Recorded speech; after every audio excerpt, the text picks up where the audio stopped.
छह टुकड़ों में काटी गई 50 साल की ब्यूटिशियन की लाश, प्लास्टिक की थैली में भरे लाश के टुकड़े और एक गहरे गड्ढे के अंदर उस लाश को दफन कर दिया। जिस शख्स ने कत्ल किया वो महिला का अपना मुंह बोली बहन बोलता था उसे। नमस्कार, मैं Atul Upadhyay, 24 Moon Times News में आपका स्वागत है। ये जो तस्वीर आप देख रहे हैं, ये एक 50 साल की महिला की है। पेशे से महिला एक ब्यूटिशियन थी।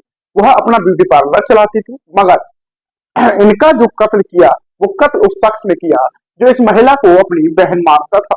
महिला का नाम अनीता चौधरी है। उसकी उम्र लगभग 50 साल है और यह रहने वाली थी राजस्थान, जोधपुर की। दरअसल 27 अक्टूबर को अनीता अपने ब्यूटी पार्लर गई थी। उसके बाद से वह वापस नहीं लौटी, लापता हो गई। परिवार वाले हर जगह उसकी तलाश कर रहे थे, हर जगह उसे ढूंढ रहे थे, रिश्तेदारियों में फोन कर रहे थे, मगर कोई इसका सुराग नहीं मिला। परिवार वालों को थक हार कर बेसुध होकर उन्होंने पुलिस के पास गए।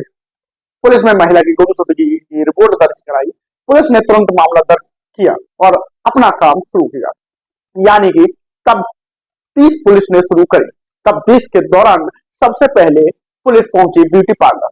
वहां ब्यूटी पार्लर के आसपास जितने भी कैमरे लगे थे, जब उनको देखा गया तो पता चला कि 27 तारीख को लगभग 12 बजे के आसपास महिला ब्यूटी पार्लर के अंदर दाखिल होती हुई दिखाई दे रही थी।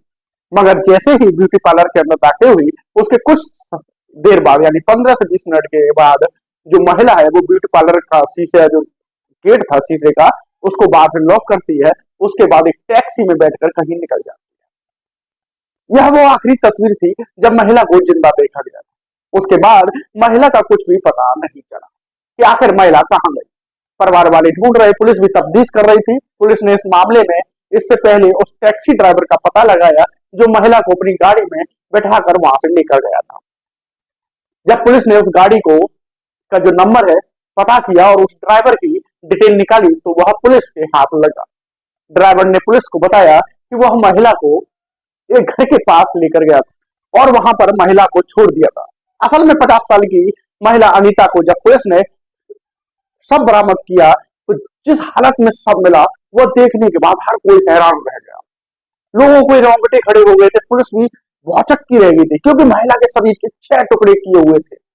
हत्या से पहले घर के बाहर जेसीबी से बाकायदा कातिल ने गड्ढा खुदवाया। इतने ही नहीं, इस पूरे मामले पर जिस शख्स के ऊपर महिला का कत्ल करने का आरोप लगा है उसका नाम गुलाम उद्दीन, जिसकी उम्र 42 साल। इस पूरे मामले में पुलिस ने गुलामुद्दीन की जो पत्नी है और परिवार के कुछ और लोगों से पूछताछ की और पत्नी को पुलिस ने हिरासत में लिया। गुलामुद्दीन की पत्नी की निशानदेही पर पुलिस ने उसके घर के आगे से ही अनीता की लाश के टुकड़ों को पॉलिथीन के अंदर से बरामद किया और जिस गड्ढे में महिला को दबाया गया था लाश को, वह तकरीबन 12 फीट का गहरा गड्ढा था जिसे बाकायदा कत्ल होने के 3 दिन पहले खोदा गया था। यानी कि 27 को ये कत्ल हुआ है, अनुमान 24 तारीख को वो गड्ढा खोदा गया था और उसी गड्ढे के अंदर महिला की लाश पुलिस ने बरामद करी। मर्डर के बाद अनीता की बॉडी के टुकड़े करके प्लास्टिक के बोरे में भरा गया और उसके बाद वहां पर दफना दिया गया। इस पूरे मामले पर पुलिस का कहना है कि अनीता की गुमशुदगी रिपोर्ट उनके पति मनमोहन चौधरी ने 27 अक्टूबर को दर्ज कराई। इसके बाद से ही पुलिस उसकी तलाश कर रही थी। पुलिस ने मरहूम के ब्यूटी पार्लर के बाहर लगे सीसीटीवी कैमरे की जांच करी और 26 अक्टूबर को दोपहर 2 बजे टैक्सी में अकेले बैठकर जाती हुई महिला नजर आई। इस पूरे मामले पर पुलिस ने टैक्सी ड्राइवर का पता लगाकर जब जानकारी जुटाई तो उसने बताया कि उसने अनीता को जहां छोड़ा था वह घर कैसा था। तो पुलिस ने उस मोहल्ले के बारे में, उस जगह के बारे में पता किया कि कहां पर आपने छोड़ा था, हमें लेकर चलो। जब पुलिस उस घर के पास पहुंचती है तो देखती है कि वो घर तो गुलामुद्दीन का है और गुलामुद्दीन जो था वो अनीता को पहले से ही जानता था। अब पुलिस को यहाँ पर तकरीबन यकीन हो गया था कि कहीं ना कहीं इस पूरे कत्ल के पीछे गुलामुद्दीन का कहीं ना कहीं कोई कनेक्शन जरूर है, या यूं कहूं कि कत्ल तो बाद में पता चला अनीता की गुमशुदगी के पीछे कहीं ना कहीं गुलामुद्दीन का हाथ है, क्योंकि तब तक पुलिस को नहीं पता था कि कत्ल हुआ है या नहीं हुआ है। और इसके बाद पुलिस जब घर के अंदर दाखिल होती है और गुलामुद्दीन की पत्नी से सख्ती से पूछताछ करती है। 30 अक्टूबर को उसकी पत्नी को पुलिस ने हिरासत में लिया। जो गुलामुद्दीन है उसकी पत्नी को हिरासत में लिया पुलिस ने। उसके बाद यह पूरा मामला दुनिया के सामने आया। पुलिस ने गुलामुद्दीन की पत्नी और उसके परिवार के लोगों को हिरासत में लेकर पूछताछ करी तो शुरुआत में उन्होंने सही जवाब नहीं दिया। बात को घुमाने की कोशिश की, बात को पलटने की कहानी बनाई, लेकिन जब पुलिस ने तफ्तीश करी और सख्ती से पूछताछ करते चले गए तो परिवार वाले टूट गए और उसकी जो पत्नी ने बताया कि उस महिला को कहां दफनाया है। पत्नी की निशानदेही पर गुलामुद्दीन की पुलिस ने उसके घर के सामने से ही जेसीबी से गड्ढा खुदवाया गया था, जो दोबारा खुदवाया गया था जेसीबी से, और अनीता के शव को बाहर निकाला। अनीता के दोनों हाथ पैर गर्दन को काट कर घर से अलग कर दिया था। इस पूरे मामले पर जो अनीता के पति हैं मनमोहन चौधरी, उन्होंने बताया कि 26 अक्टूबर को उनकी पत्नी अनीता से दोपहर लगभग 12 बजे बात हुई थी। आखिरी बार उनकी फोन पर बात हुई थी। अनीता ने पति से गाड़ी की जरूरत के बारे में कुछ पूछा था। उसके बाद दोपहर 2 बजे अनीता ने जोधपुर के सरदारपुर बी रोड पर स्थित ब्यूटी पार्लर की दुकान खोली। इसके 15 मिनट बाद ही वह दुकान बंद करके वहां से निकल जाती है। इसके बाद उसका कुछ भी पता नहीं चलता था कि अनीता कहां गई। फिर दूसरे दिन 27 अक्टूबर को पति ने थाने में मिसिंग की रिपोर्ट दर्ज कराई। मनमोहन जो चौधरी हैं, जो उसके महिला के पति थे, उन्होंने बताया कि अनीता की और गुलामुद्दीन की दुकान सरदारपुर बी रोड पर आमने सामने थी और करीब 25 सालों से यह लोग एक दूसरे को जानते थे। इनकी जान पहचान बहुत पुरानी थी। गुलामुद्दीन अनीता को मुंह बोली बहन बोलता था, बहन मानता था।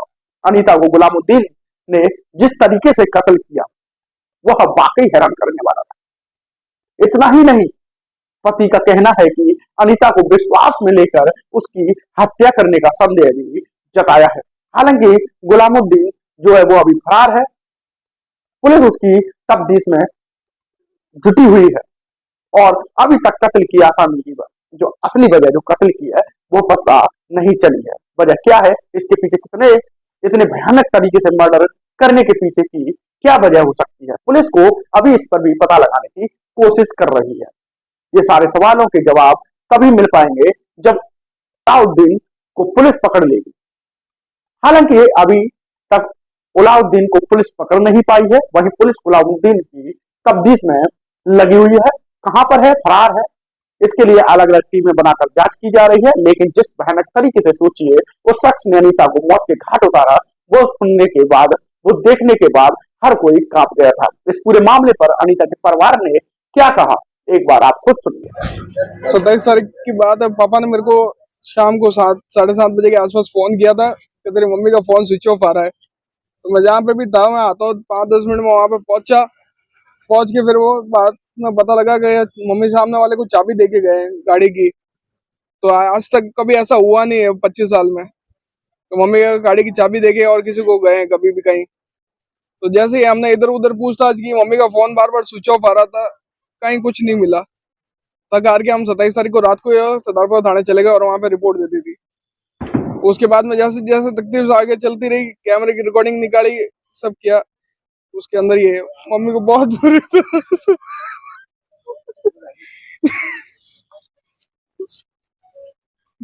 तरह से मम्मी का मर्डर किया है। किसी पे कोई बात है, कोई ऐसा अलग है, सब अलग है, शरीर के घर के बाहर खाना टुकड़े कर दिए, डाल दिया 2 घंटा में डाल। ये किसी का भी है, बट प्री प्लान मर्डर है।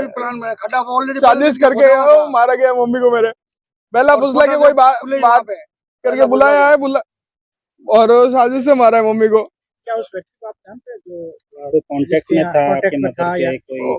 हाँ, वो मम्मी मेरे एक अग्रवाल टावर में 2 दुकान है, वहां पे मम्मी का है, मुस्लिम है, फारूकी नाम है। हम अनु करते हैं, अनु भाई। उसी ने ये सब साजिश की है। उसके साथ में कौन कौन जुड़े हुए वो हमें नहीं पता। कहने पे की है, मैं ध्यान नहीं।